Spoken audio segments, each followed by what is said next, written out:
হরে কৃষ্ণ, হরি বল। আজকে আমি এতই সুন্দর একটা পরিবেশে বসে গেছি শ্রীমদ্ ভাগবত নিয়ে, আর এখান থেকে আমি একটা গীতার শ্লোক বলবো এখন। পরিবেশটা কি সুন্দর হলো! এই পড়ন্ত বিকেলে সূর্য প্রায় ডুবে ডুবে, তখনই ইচ্ছে হলো ছাদে এমন মনোরম পরিবেশে একটি গীতার শ্লোক পড়ে নিই। কিন্তু আমি শ্রীমদ্ ভাগবত গীতা যথাযথ নিয়ে বসে গেছি। এই দেখো, দেখেছো আকাশটা কি সুন্দর না? মনে হচ্ছে কেউ পেন্টিং করে রেখেছে। এখন আমি গীতা কিংবা ভাগবত কিছু পাঠ করার আগে আমাদেরকে যে রাধা মাধব গেয়ে নিতে হয়, গেয়ে নেবো আমি। রাধা মাধব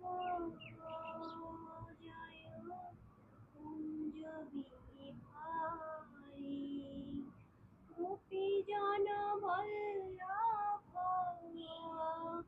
জয় গিরিবর বিহারী, যশোদানন্দন ব্রজ জনরঞ্জন যমুনা তীরাবনচারী, জয় কুঞ্জ বিহারী। হরে কৃষ্ণ, হরি বল।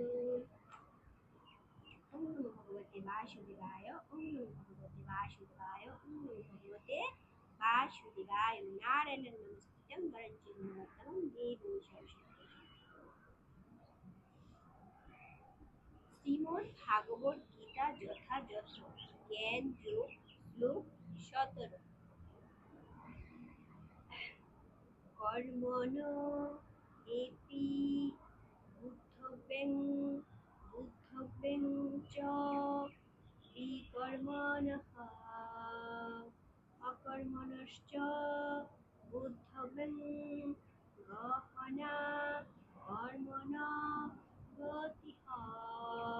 কর্মণ এপি বুদ্ধব্যং বুদ্ধব্যং চ বিকর্মণঃ কর্মণশ্চ বুদ্ধব্যং গহনা কর্মণো গতিঃ। শ্রীল প্রভুপাদের গীতার গান। কর্ম যে বুঝিতে তুমি অকর্ম বুঝিবে, বিকর্ম বুঝিতে তথা ভাবে বুদ্ধ হবে। অনুবাদ: কর্মের নিগূঢ় তত্ত্ব হৃদয়ঙ্গম করা অত্যন্ত কঠিন, তাই কর্ম, বিকর্ম এবং অকর্ম সম্বন্ধে যথাযথভাবে জানা কর্তব্য। তাৎপর্য: শ্রীল প্রভুপাদ কি জয়। ইসকন প্রতিষ্ঠাতা শ্রীল প্রভুপাদ কি জয়। জগৎগুরু শ্রীল প্রভুপাদ কি জয়।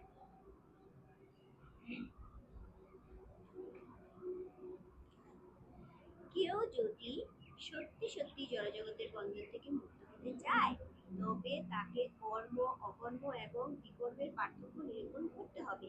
তাকে জানতে হবে ভাগবত তত্ত্ব কি, ভগবানের সঙ্গে তার কি সম্পর্ক, এবং এই জড়জগতের বিভিন্ন গুণের প্রভাবে সে কিভাবে তার কর্তব্য কর্ম করে। এই তত্ত্বের উপলব্ধি হচ্ছে আত্ম উপলব্ধি। এই তত্ত্ব পূর্ণরূপে যে উপলব্ধি করতে পারে, সেই বুঝতে পারে যে জীবের স্বরূপ হয় কৃষ্ণের নিত্য দাস।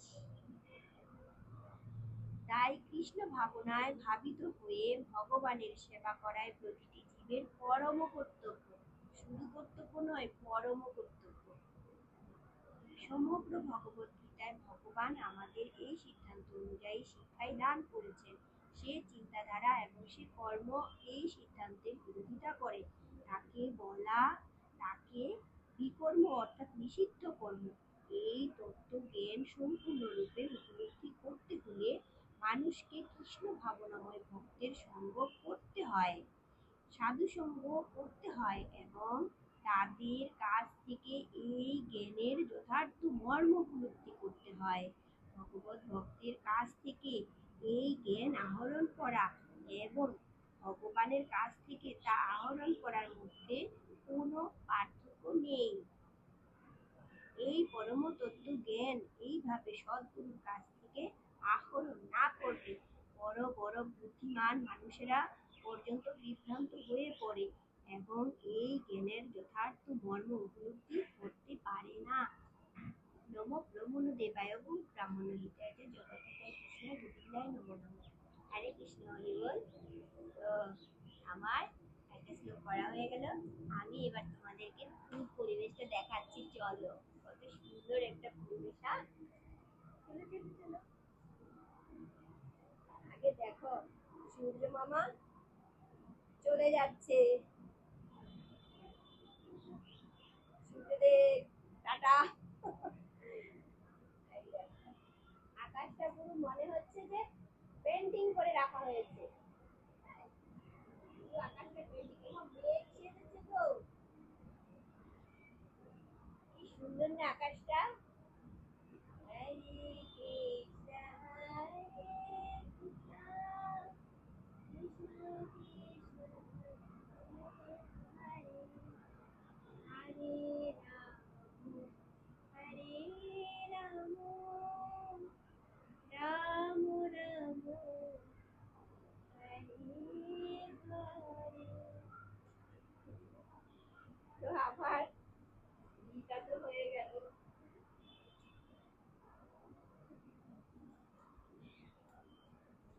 সবাই ভালো থেকো।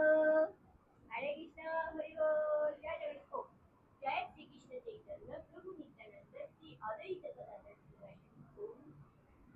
হরে কৃষ্ণ হরে কৃষ্ণ কৃষ্ণ হরে হরে রাম রাম রাম রাম হরে হরে। সবাইকে প্রণাম।